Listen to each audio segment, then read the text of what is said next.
बाबासाहेब ज्या जाती जन्माला आले जाती जन्मला म्हणून तुम्ही वारसा सांगता, किंवा इतर लोक तुम्हाला जवळ गेले नाही म्हणून तुम्ही बुद्धिस्ट सांगता. ह्याच्या पलीकडे आपलं सगळं म्हणजे मी तुम्हाला बोलते मी त्यामध्ये मी पण आहे बरं का, असं समजू नका. आपलं कर्तृत्व काय म्हणजे काय आहे का.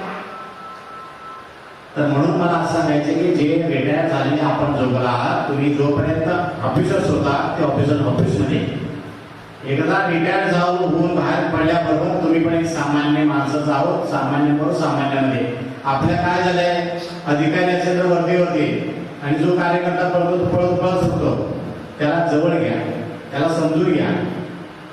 इथे काय झालंय, अधिकारी रिटायर्ड ऑफिसमध्ये झाले पण इथे रिटायर्डच होत नाही. कुठे आले की आम्ही ऑफिसरच. आता कोचे साहेब मी जिल्हाधिकारी होते साहेब, आता काय आज काय